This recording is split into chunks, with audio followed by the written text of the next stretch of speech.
What's up guys, how you doing? Welcome to Focus Media, and today I want to do a little bit of a different video.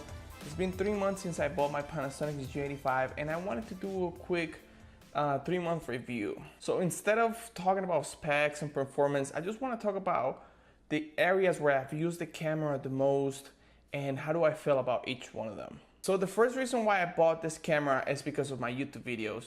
I really wanted to improve the image quality and the audio. So I could tell you the G85, I use it on my studio. Right now, this is not my official studio. I built a very nice set in my garage, but I don't have an AC, so I had to move here for the summer until I install an AC there. But as you guys can see, the image is really nice and crisp.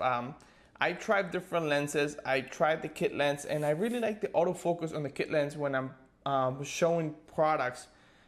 It's really fast, it's accurate, and once the studio is well lit, the camera does a really good job. Also, something that not a lot of people talk about, and it's the audio preamps. I am really impressed with the preamps and the fact that I can check my audio on the screen. It's incredible. The autofocus has not failed me. I don't think ever when I'm doing this kind of videos, because the studio is so well lit, so you know that's easy for the camera to work. But even here where I am right now, I don't know, I don't see the camera hunting, and I have an Olympus lens, so it's good. I really like the look, I really like the colors, and like I said, the audio, the flip out screen. I also have a monitor, and the image coming out to the monitor is super crisp. It's super sharp. So that in that area, I think the camera gets a 9 out of 10. I also use this camera a lot for kind of documentary behind the scenes work. We've been doing a lot of promotions and videos for companies in Las Vegas. And so my partner does most of the main video on his Sony. And what I do is I shot our experience with this camera, and it's kind of like a behind the scenes kind of docu vlog style, and then we give them both videos. But in that area, this camera, it's really impressed me. The lighting is good, the focus is good, the image stabilization, it's incredible. I can't get over it. I've used mostly the kit lens for all of this, and it's so reliable, and I really like that range. And even though this is not a vlog, because you know I'm not shooting myself, I'm actually shooting all the people having the experience. The camera is really easy to use, and when I'm behind the camera, I can change all the settings very fast, very easy, and I love that. And the microphone is really good, it's never failed me. So that's something that I'm really happy with. You guys can see the footage. It just comes out really crisp, and it's easy to use. This camera is just extremely easy to use. So I will give a 9 out of 10 again for this area of using the camera just on the feel. If you're following people around, if you're documenting, if you're doing some sort of events with this camera, it's gonna be great on daylight. If you're using the kit lens, that's my favorite because I have the range from 12 to 60. But I also use this 15mm. That's really good. But you do miss having that option to zoom. I also use the 25mm. Works really good. And once you're behind the camera, even if the camera goes out of focus, you can always adjust fast. So that's good. Now I want to talk about photography. I didn't buy this camera for photography, but it's a fun camera to use to take pictures. They're pretty incredible, and I love the fact that I can transfer the photos to my phone really fast. To the point, I put a lot of pictures on my Snapchat. On my Instagram from my phone, and I have a really crappy phone. But ever since I started transferring the camera pictures to my phone, post them on Instagram, I just don't want to put more phone pictures in there because the image is so incredible.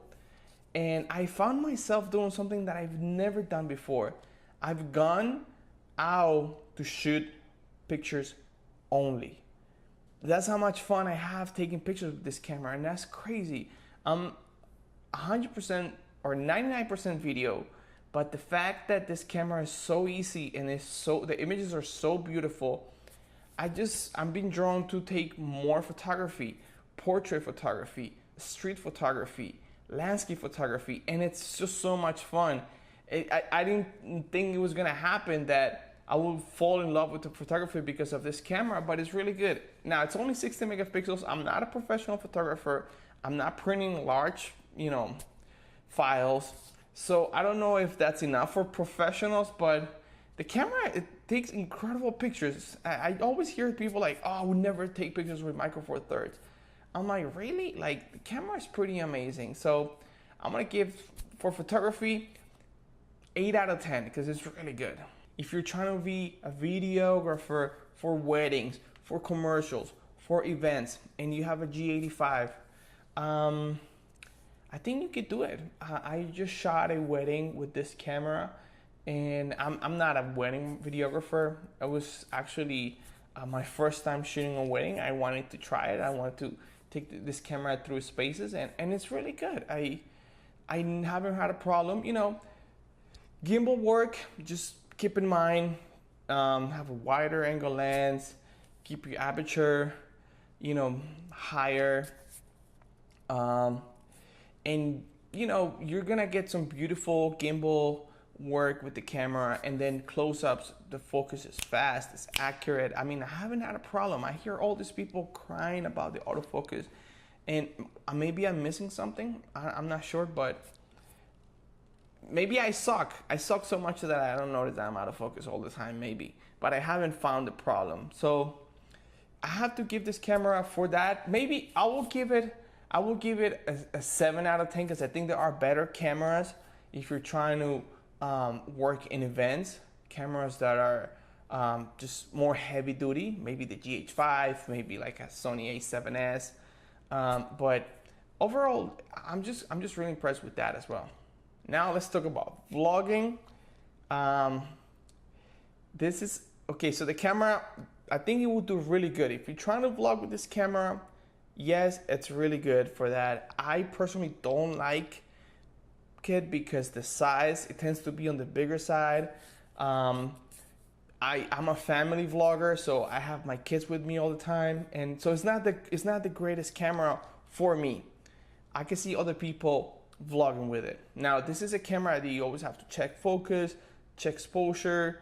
You have to be very mindful of what the camera is doing, and when you're vlogging, you kind of want a camera that does things more automatically and just kind of, it's just easier to use for, for the gun and running.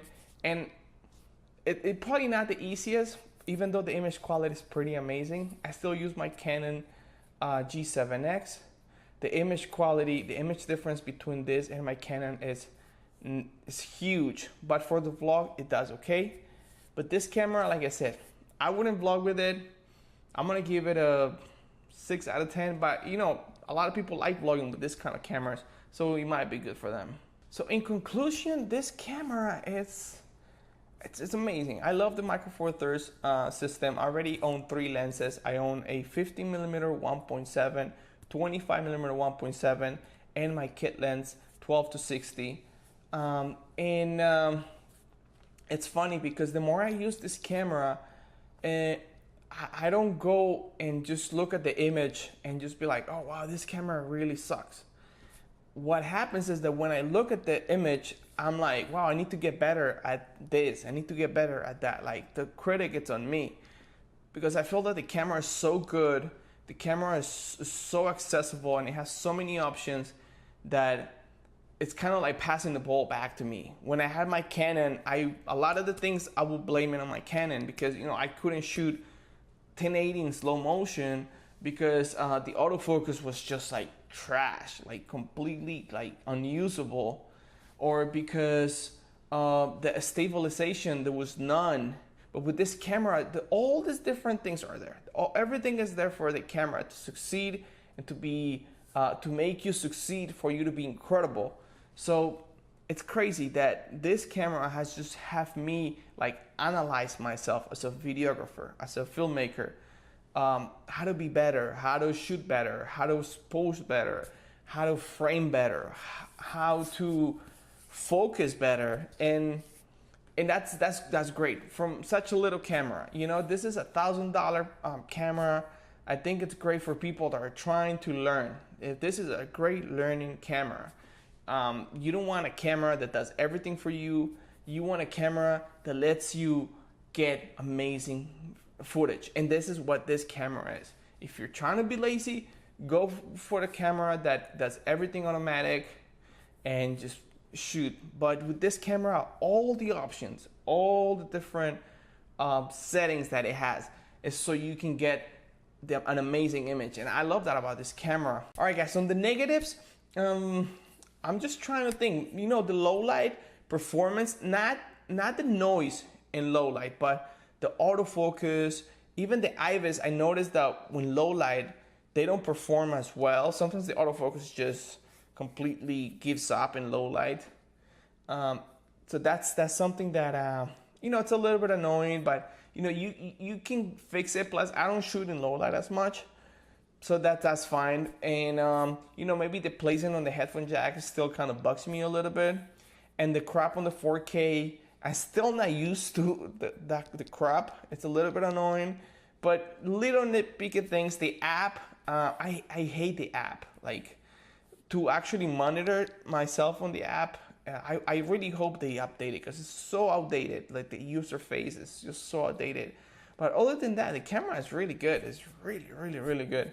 So that's it, guys. This is my 3-month review of the Panasonic G85. I've done a bunch of projects. I've done a bunch of videos, and I gained a few subscribers from it. And guys, this is it. You shoot and learn. And that's what I'm trying to do with this camera. Shoot more so I can be better. All right, guys. See you in the next video. Bye-bye.